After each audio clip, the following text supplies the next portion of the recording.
Yes.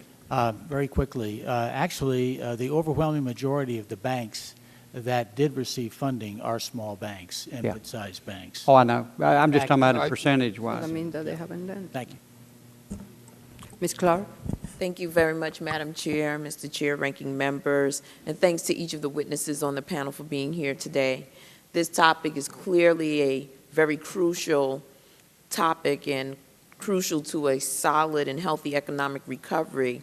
And I appreciate the spirit of cooperation between the administration and the Congress in finding solutions to this lending freeze.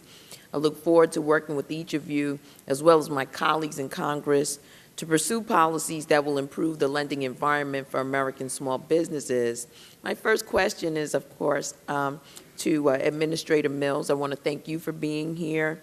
In your testimony, you expressed your central principles related to improving access to capital. You said that we should, 1, build on what works, 2, maximize limited tax dollars, and 3, make targeted changes as quickly as possible.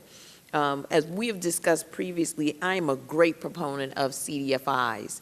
And the CDFI fund, which was established in 1994, has been instrumental in supporting institutions that operate in underserved areas. And I would argue that it's been working well despite limited funding. It has maximized limited taxpayer dollars by leveraging 15 to 19 for each dollar of taxpayer capital. And there's also pent-up demand for CDFI fund assistance, and more resources could quickly be deployed to where it is sorely needed. So I'm saying all of this to ask, and when we've spoken about this before, has the SBA begun the process of exploring partnerships with CDFIs for its lending programs and teaming with the CDFI fund at Treasury to explore ways that we can work together better to serve small businesses in underserved areas? The SBA is actively engaged right now with about 30% of the CDFIs.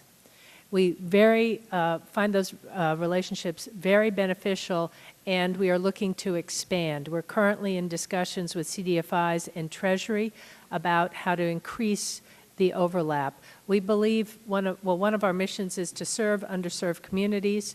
Our network into underserved communities is in part through the CDFIs, and we think they are very strong and potentially good partners to increase.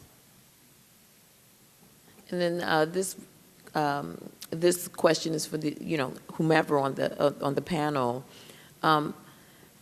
I'm just wondering, going forward, how we can better serve the CDFI fund together. What can Congress do to increase more lending to minority and women-owned businesses in underserved areas through CDFIs?